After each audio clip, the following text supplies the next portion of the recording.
Okay. Sir మీ నియోజకవర్గంలోని ప్రతిపక్ష నేత సోమిరెడ్డి చంద్రమోహన్ రెడ్డి.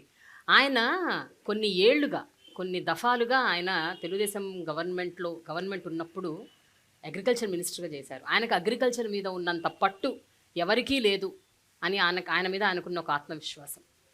మీరొక అగ్రికల్చర్ మినిస్టర్‌గా మీకంత సత్తా లేదు అన్నది ఆయన ఒపీనియన్. అలాగే మీరు మీ మీద చాలా ఎలిగేషన్స్ చేస్తారు ఆయన. మీరు భూ కబ్జాలు చేశారని, మీరు మాఫియా అని రకరకాలు అంటూ ఇప్పుడు ఉంటారు ఆయన. అలాగే అగ్రికల్చర్ విషయంలో, వ్యవసాయం విషయంలో నిజంగా వైఎస్ఆర్‌సీపీ గవర్నమెంట్ పెద్దగా చేసిందేమీ లేదు అని ఆయన చాలా సందర్భాల్లో కొట్టిపడేశారు. అంటే ఇప్పుడు వ్యవసాయం తెలిసినటువంటి వ్యక్తి అయితే వ్యవసాయంలో ఏం జరుగుతుందనేటువంటిది గమనించగలడు. వ్యవసాయం పట్ల ఏమాత్రం అవగాహన లేనటువంటి వాడు సోమిరెడ్డి.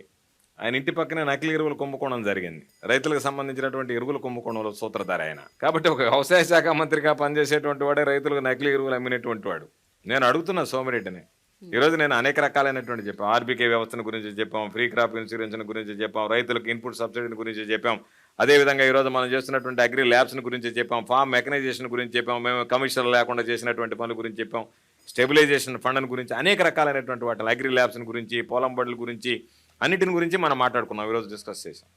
తెలుగుదేశం పార్టీ జీవితంలో సోమిరెడ్డి వ్యవసాయ శాఖ మంత్రిగా ఒక్క కార్యక్రమం ఈరోజు మనం చేసినటువంటి కార్యక్రమాల్లో నేను నెరవేర్చానని చెప్పేటువంటి దమ్ము ధైర్యం సోమిరెడ్డికి ఉందా అనేటువంటిది ఈ మాటా మంత్రి కార్యక్రమం ద్వారా నేను సవాల్ విసురుతున్నా. ఇప్పటికే చెప్పా, చంద్రమోహన్ రెడ్డి లాంటి వాడు సరిపోడు, చంద్రబాబు నాయుడికి నేను వస్తా, తేదీ వేదిక సమయం నువ్వు ప్రకటిస్తే రాష్ట్రంలో నీ హయాంలో జరిగినటువంటి వ్యవసాయ రంగంలో వచ్చినటువంటి మార్పులు, మేము చేసినటువంటి అభివృద్ధి రైతులకు సంబంధించి చర్చించడానికి నేను సిద్ధంగా ఉన్నాను అంటే, నేనేమి ఈరోజు వ్యవసాయ శాఖ మంత్రిగా ఉన్నా, చంద్రబాబు నాయుడు ఓడిపోయినటువంటి ముఖ్యమంత్రి, మా ఇద్దరి స్థాయి ఒకటే దాదాపుగా. కాబట్టి ఈరోజు చంద్రబాబు నాయుడు కనుక వస్తే నేను సిద్ధంగా ఉన్నా, రైతుల సమక్షంలోనే తేల్చేద్దాం ఏ ప్రభుత్వం ఏ విధంగా పనిచేసింది అనేటువంటి దానికి. మరలా ఈరోజు చంద్రబాబు నాయుడికి ఈ కార్యక్రమం ద్వారా ఒక ఛాలెంజ్ విసురుతున్నా, మీరు వస్తే రైతులకు మీ హయాంలో ఏం జరిగిందో మా హయాంలో ఏం జరిగిందో అని చెప్పచ్చు. కాబట్టి దాని మీద అవగాహన లేనటువంటి వాడు, కేవలం విమర్శలకే పరిమితమైనటువంటి వాడు మాట్లాడేటువంటి మాటలను పట్టించుకో.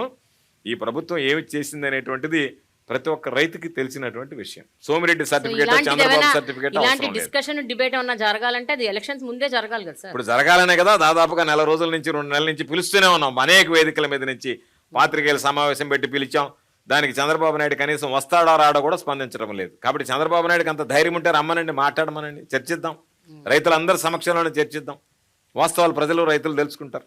సార్ నాకు ఒక అబ్జెక్షన్ ఉంది సార్ ప్రస్తుత రాజకీయాల మీద. ఒక 2 దశాబ్దాలుగా రాజకీయాలు క్షీణిస్తూ వస్తున్నాయి. ఒక దశాబ్ద కాలంగా మరీ దారుణంగా తయారయ్యాయి. వ్యక్తిగత దూషణలు, అనవసరమైన పదజాలంతో ఏది పడితే అది మాట్లాడటం. స్టేజ్ ఎక్కారంటే అసలు ఇంకా బూతులే సార్, నోటికి ఏదొస్తే అది మాట్లాడుతున్నారు. అన్ని రాజకీయ పార్టీలు అలాగే ఉన్నాయి. సో దీని గురించి మీరు ఏమంటారు సార్? రాజకీయాలు అంటేనే భయం వేసి, రాజకీయాలకు ఎంత దూరంగా ఉంటే అంత మంచిది అని అనుకునే యంగ్స్టర్స్కి మీరు ఏం చెప్తారు? బికాస్ చాలా మంది they want to come into politics but they are scared because of this.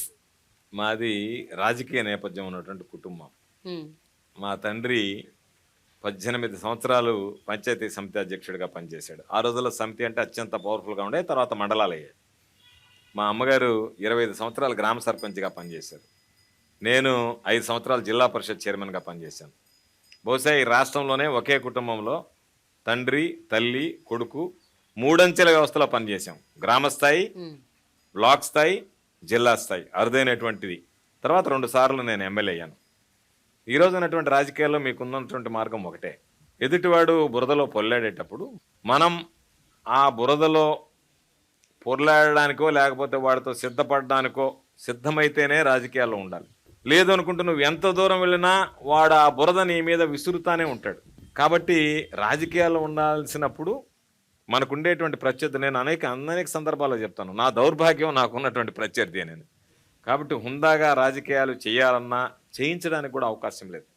ఆ సంస్కృతి, అటువంటి సంస్కృతి ఈ రాష్ట్రంలో తీసుకొచ్చినటువంటి వాడు చంద్రబాబు నాయుడు అనేటువంటిది ఈ వేదిక ద్వారా స్పష్టంగా ధైర్యంగా చెప్పగలను నేను. అంతకుముందు ఎన్నడూ లేనటువంటిది.